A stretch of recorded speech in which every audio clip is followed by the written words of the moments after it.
On this week's edition of Motorhead Garage, Sam and Dave switch gears out west with a B&M Quicksilver shifter and a Flowmaster axle back. All that and more next.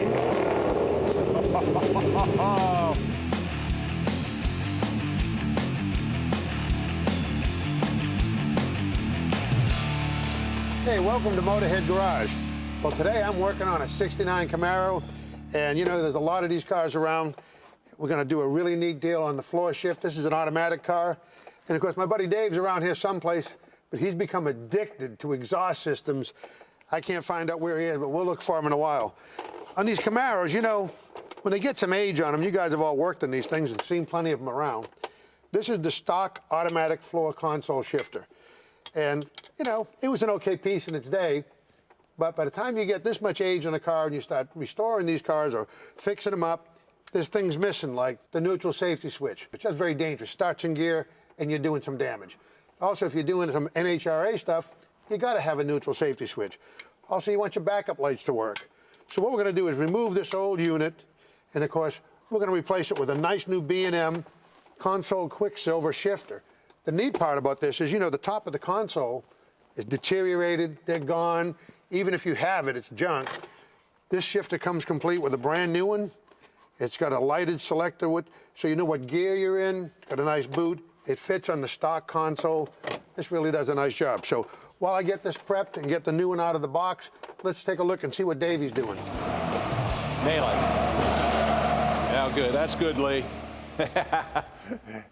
Well, guess what we're working on here? We got a 2013 Camaro SS, and you can hear the stock exhaust on here. And of course, this is a heck of a hot rod that you can get from Chevrolet, but like any hot rodder, you want to make it better or sound even better, and that's what we're going to do today.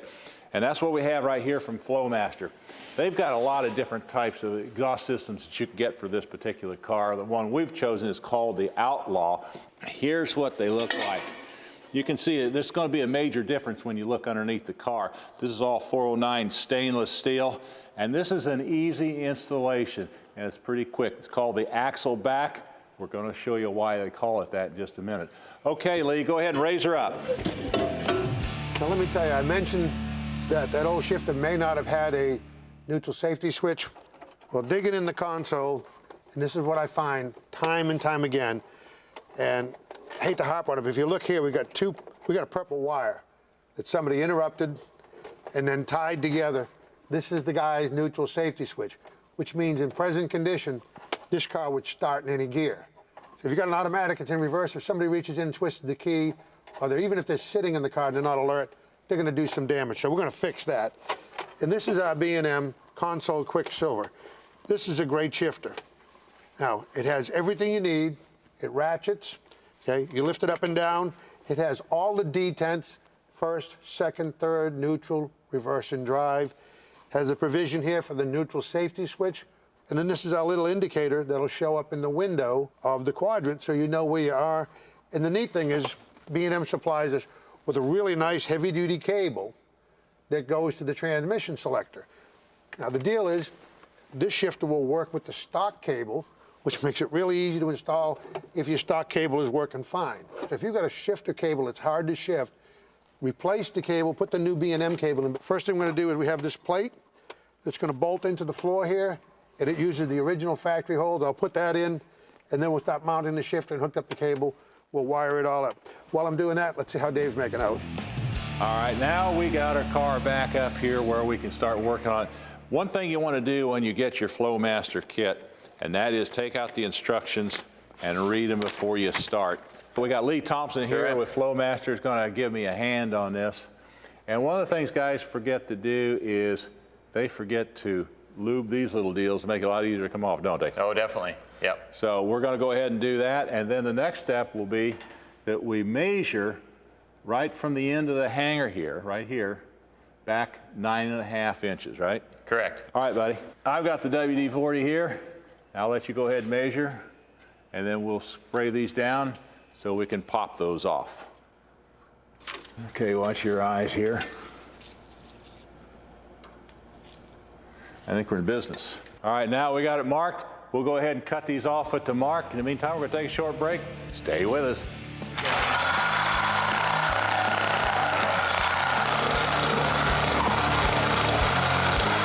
This edition of Motorhead Garage, presented by ARP, is being brought to you by ARP, the world leader in fastener technology. Steel Rubber, quality crafted rubber parts and weather stripping. Rock Speed FX, designing, engineering, and manufacturing high-quality, innovative products since 1999. Original Parts Group, the world's largest source for GMA body parts and accessories. And by B&M Racing and Performance, quality performance products that work.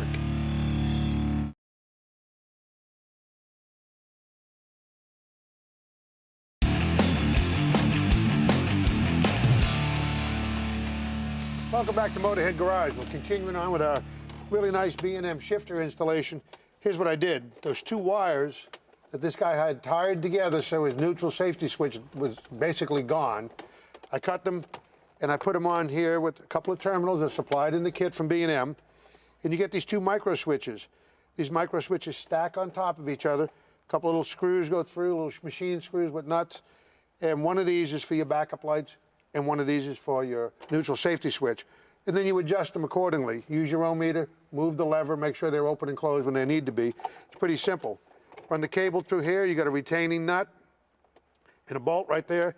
The cable sits on top of the quadrant. Right in here, there's a little place where we'll put an E-clip. And you take a look at these E-clips here.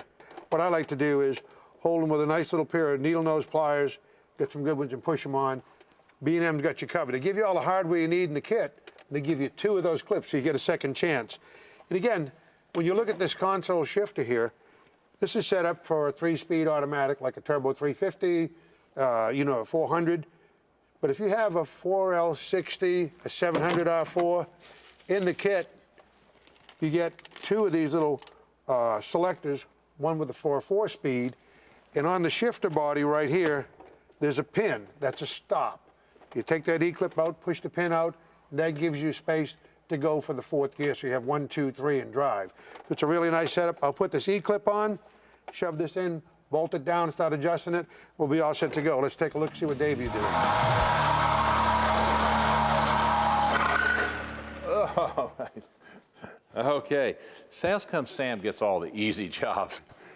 Okay, well, Lee and I got this thing cut off now. The next step is to go ahead and take it out. So let's go ahead and pop these off there, Lee. Now this is where lubricating these hangers makes a big difference, doesn't it? Yeah, they slide up a lot easier. All right, let's see if I can get this off here. There we go. Same thing up here. Okay, that went off. There we go.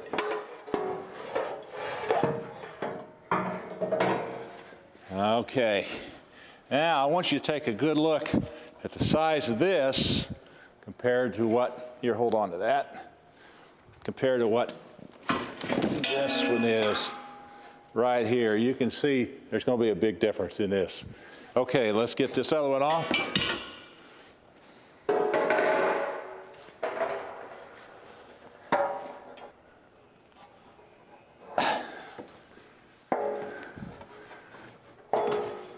Okay, here we go.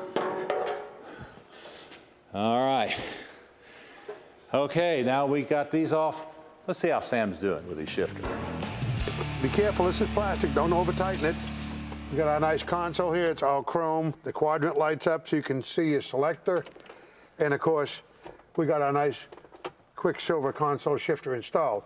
By the way, B&M also makes a mega shifter, with the T-handle and the trigger. Now watch, this thing will start. That's park. I go to reverse, not gonna start. Go to neutral, it starts. Put it in drive, not gonna start. I could you ratchet, second gear, ratchet low gear, and go up. So now the car is safe, it shifts good, everything's adjusted. It's a really easy installation, just follow the instructions. I gotta put the rest of this console back together right now. We're gonna take a quick break. Stick around, a lot more coming here at Motorhead Garage.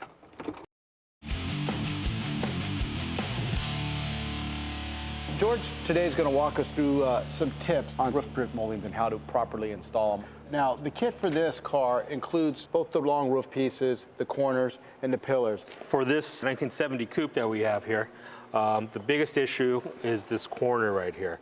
Some models, like GTOs and other cars we make this part for, don't have such a sharp bend on there. Sure. So this is where you want to start on the install for this piece. Once you started here, and if you could clip this piece down, then the rest of the piece, since the roof drip molding is softer than the steel, this would mold to the shape of the roof.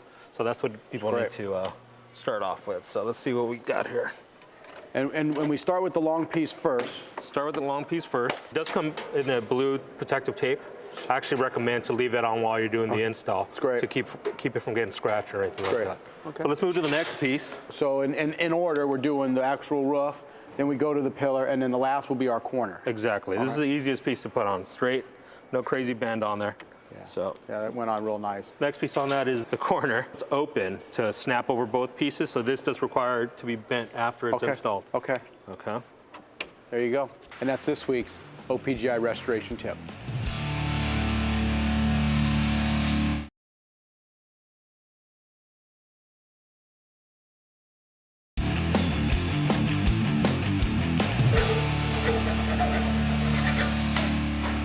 Okay, hey, welcome back to Motorhead Garage. Well, you can see Lee and I got the mufflers, old mufflers cut off now.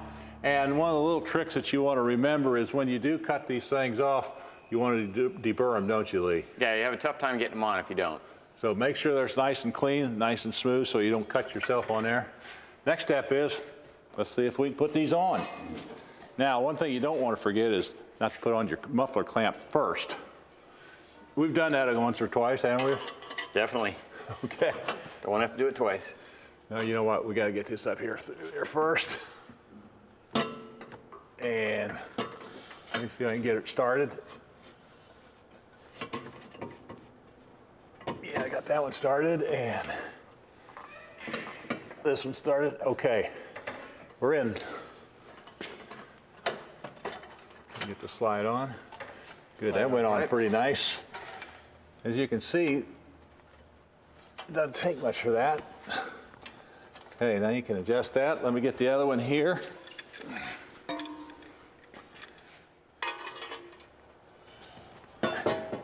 Boy, I tell you, this makes it a lot easier without that big old muffler on there. There we go. We're on there. Slide that on. And we'll put that on. All right. There you have it. You can see how easy that is. It's called the axle back system on this again. All right, we'll go ahead and tighten these things up. In the meantime, let's check out Sam. Now, got the shifter in the little Camaro. Here, we've got a differential cover. B&M's got a whole line of differential covers. You know, last year when we were here, we showed you how these things were prototyped, how they put them together, do the engineering. And here you can see this is a prototype plastic cover, but it's a fully functional cover. It's bolted on. They make sure the fit is perfect and everything works out good. And then it's translated to this, where it's a nice cast alloy, very rugged. You can see how thick the flange is. And what that does for you is it gives you more rigidity for the rear axle housing than the little tin plate did. And it's strong enough to even have these little anvils here that screw in. These will butt up against the back of the rear main bearings carriers on the differential carrier. That adds rigidity there so the little saddles don't move. Really strong. Now, again, they make a nice job. They do a nice job. They polish them all out on the surfaces here. Now, this one, as you look at it, was rejected. And the reason it was rejected cosmetically, got a couple of little porosities in the casting. When B&M sends you a differential cover, it's going to fit good, it's going to work good, and it's got a lot of nice features, including the level fill plug and a drain plug. So now servicing your differential, you don't have the big mess where you pop the cover off and the fluid is everywhere. So they really do a nice job. They've got a whole line to continue to expand the applications. If you want to know if B&M has a differential cover for your car, just go to their website and go by application and see if they've got one. Well, I'll go ahead and put this cover on, get a gasket for it and so on. Let's see what Davey's up to. Okay, I wish Sam could hear this one. Okay, Lee, fire it up. Let's see what it's like.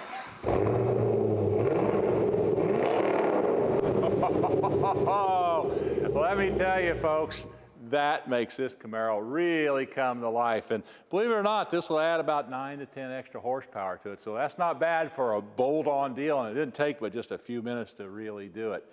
Well, we're going to get this down, play with it a little bit more in the meantime.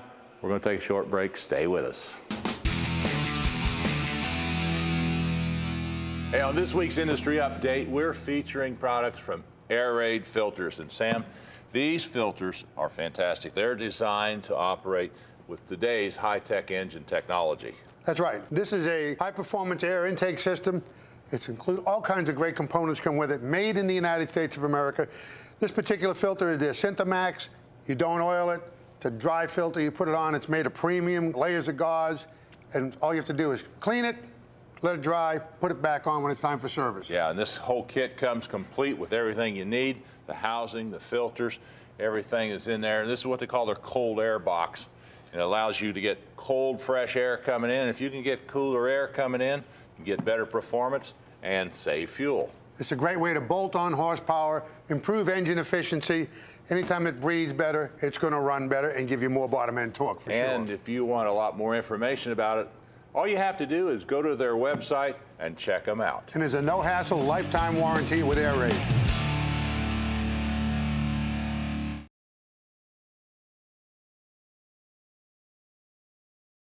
This edition of Motorhead Garage, presented by ARP, is being brought to you by Custom Auto Sound, the originator of classic car OEM bit radios since 1977. Race Gas, get more out of your engine. Black Widow Tuned Performance Exhaust, all tone, no drone. RCV Performance Products, join the RCV revolution. And by Sprint Booster, more power on demand.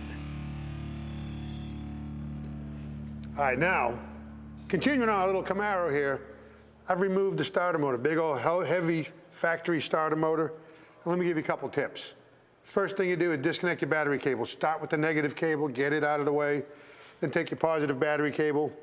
You got a couple bolts that hold the starter up, and you got a few wires. This is a 69, so it's got 2 wires, the small wires going to the starter solenoid, and then the heavy battery cable. Let me put this down. The reason I'm just going to show you this, here's the battery cable. This is way too light. You put in a high compression motor, which this has, got a turbo 400 transmission, it's been definitely modified. This cable here is way too light. You want to use something good, depending on the length of the run, a 2 gauge or an aught. So Dave's going to explain more about that. And the reason I'm doing this is what we've got from B&M, they just introduced a new line of high-performance starter motors. These are high torque, they're real high quality. What's neat about them is they fit small block, big block, straight bolt, staggered bolt, and they give you a nice set of instructions to show you how to set up your pinion dimension, where it engages with the flywheel ring gear, which is very important. So you don't have all that raspy, noisy stuff that tears your ring gear up. You can actually take this housing off and clock it, so the solenoid's in the right place away from the headers. And then, of course, there's shims in there for your depth.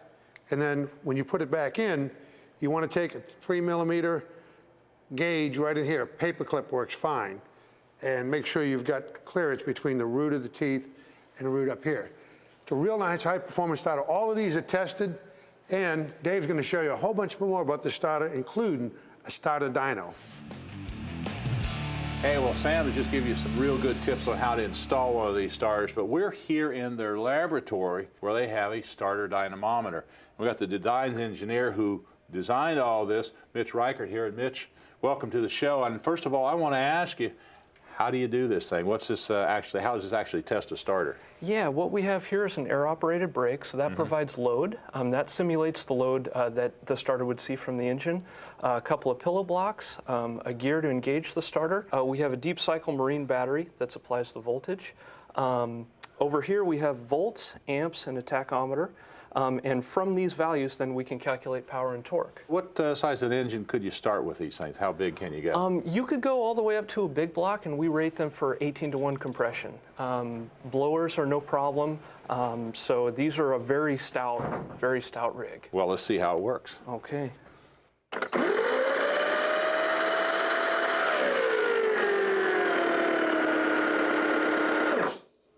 You were putting the pressure on that, I could tell. Oh, yeah. Boy, that come right on down. Yep. So that's pretty good. So you can learn a lot about how to build endurance in these starters to make sure they're going to last a long time. That's right. Yeah, and benchmark them as well. All right. Now, speaking of marking, one of the other things I noticed, you've got this one here where you can clock these starters around, because a lot of guys have run different headers and all kind of different configurations, so they try to bolt a starter in and it's not going to work. Show us how that works. Yeah, so this is a Chevrolet application, and we have 3 different clocking positions.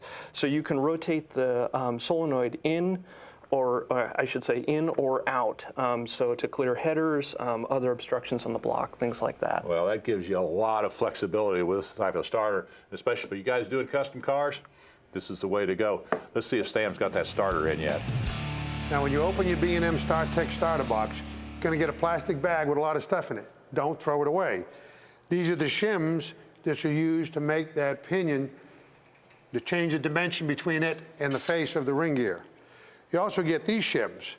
Now, a lot of times, there's 2 bolt holes in them. What B&M recommends is you cut them so you only use one, and we're going to shim that starter at a little bit of an angle. That way, you can get your clearance between the pinion on the starter drive gear, and the ring gear. You also get bolts. Make sure you use these starter bolts, because if you look up here, right on the threaded end, they're knurled. Don't use a regular 3/16 bolt, because these knurls make the bolt a little raised, a little fatter. That keeps the starter from moving when it's torquing. So it's a high torque starter. Make sure you use a good battery cable, shim it right, and this thing will give you years and years of good service and start even a high compression engine when it's hot. Well, I'm going to go ahead and put the starter in. I hope you learned something today. We're just about out of time here at Motorhead Garage.